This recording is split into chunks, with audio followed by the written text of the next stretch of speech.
Hello, everybody. My name is Marsh, and welcome to my review of the 6th episode of the House of the Dragon TV show. Let's jump into it.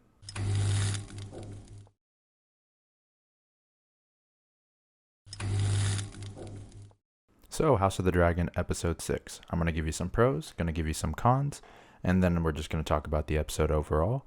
This will be a spoiler-filled review, so if you haven't seen the episode yet, go ahead and click off this video, go watch the episode, come back, and then we'll go ahead and get into it.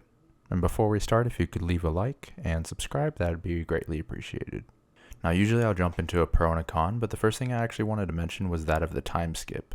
This was the large time skip in the episode, and it sort of felt like this was a second pilot or a second season in a way.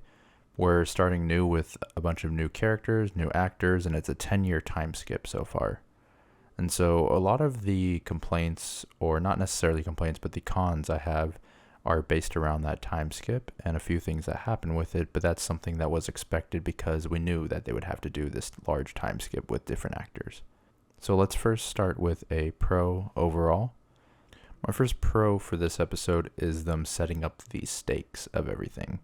So by that I mean them setting up what political intricacies that we're seeing, what things we have to worry about going forward, who are the players in the game. We sort of know who all the main players are right now, and it's going to push forward with those people.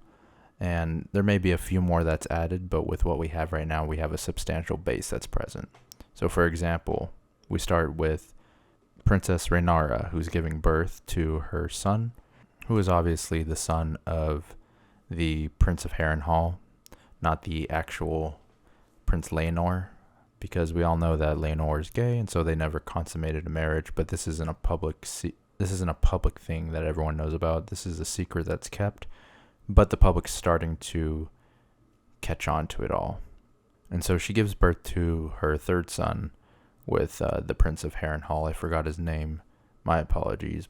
And that sets up the whole episode with the queen questioning the legitimacy of the children to the king, not in public though, and basically it goes from there.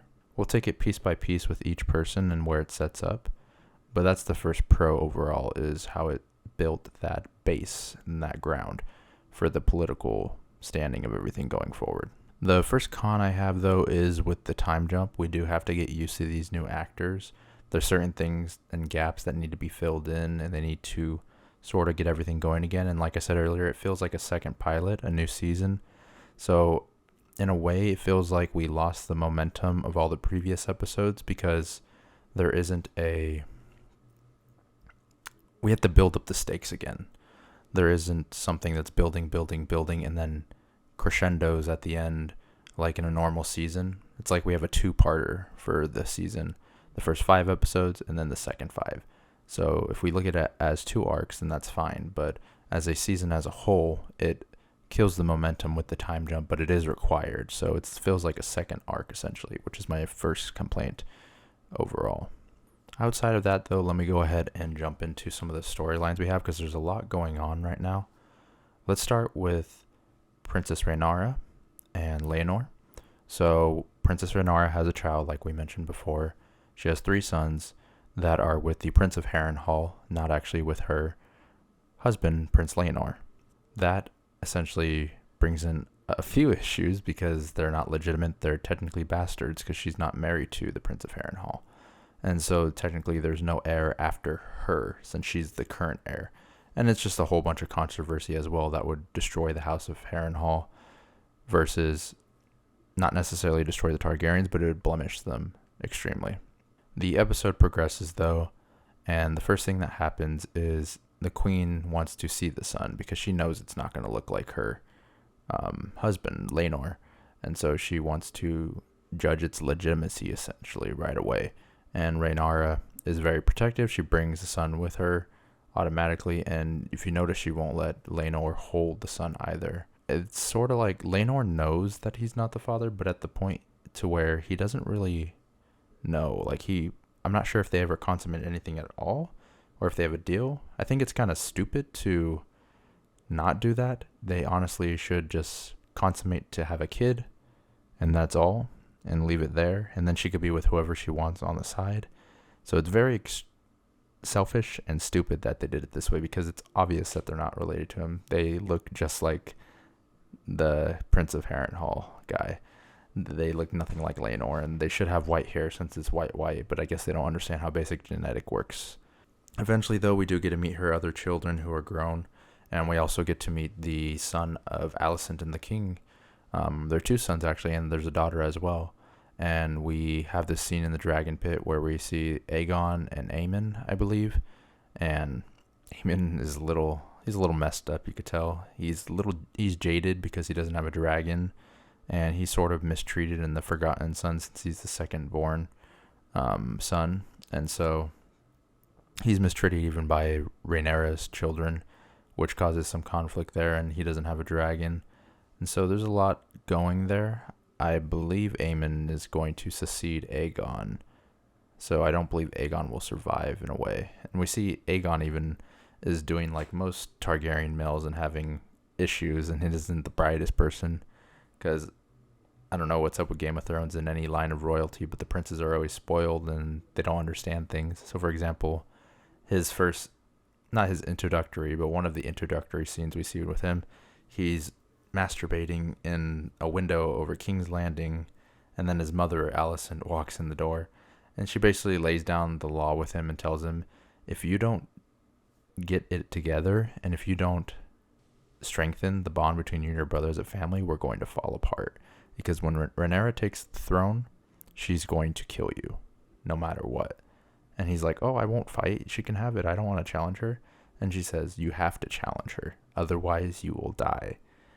And so she's setting that up to have that conflict between the two families, even though there really is no reason, because later in the episode, Rhaenyra proposes a marriage, actually, that Allison refuses. And the whole conflict is based off of Allison wanting her family to secede. She says it's for her sons' lives, and she's worried about them dying. And that's partly because Otto, when he left in the previous episode, told her that you need to either beg for the life of your children with Rhaenyra, or you need to fight.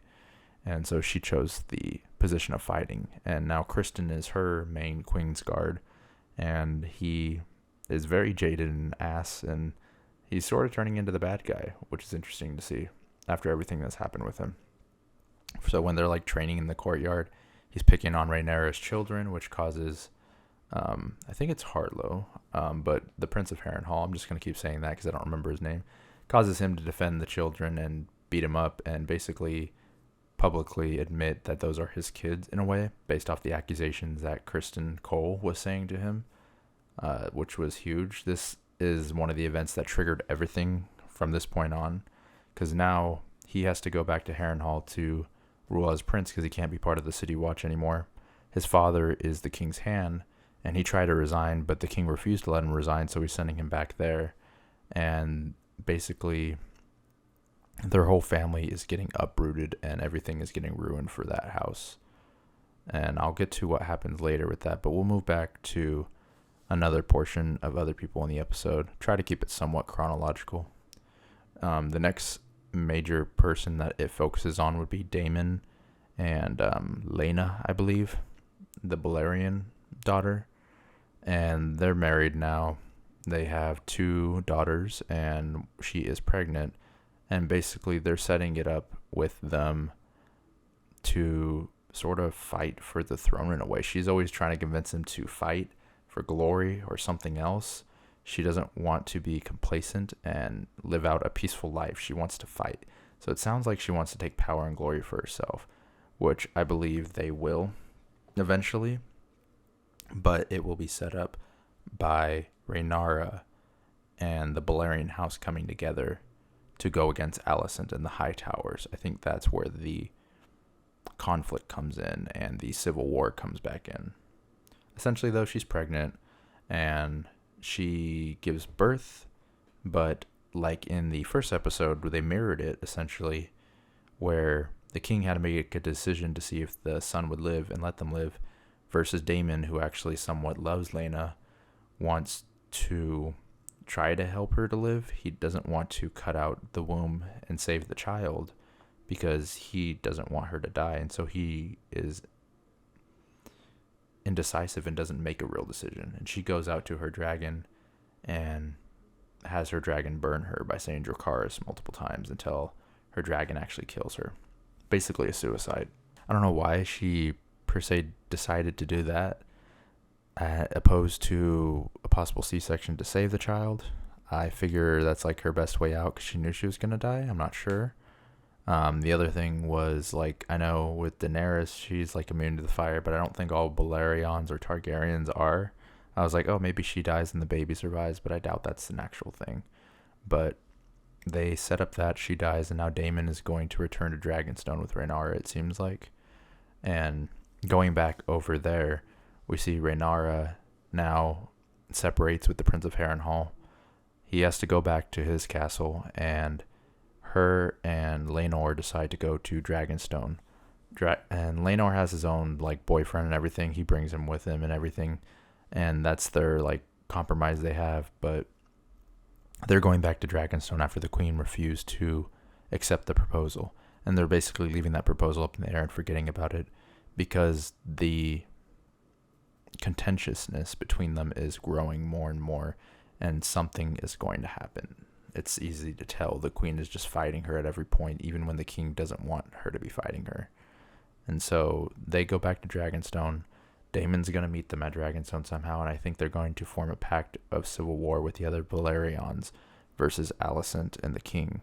I don't know when the king will pass away, per se, but I assume it will happen soon. I don't assume he is one to be there during the civil war. So there may be another time skip after he dies to cause the civil war to occur because Alicent wants to defend her family.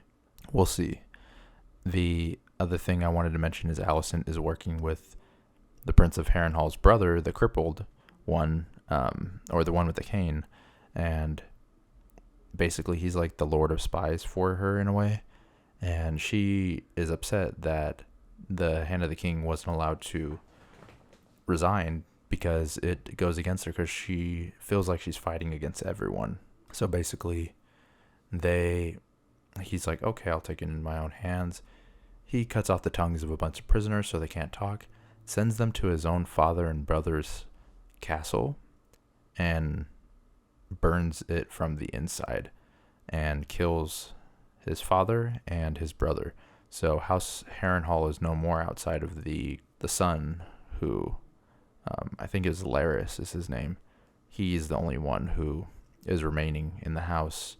And that sort of saves the problem with Rhaenyra, because she doesn't need to worry about someone accusing someone of the fatherhood because they're dead now. So it solves that problem as well.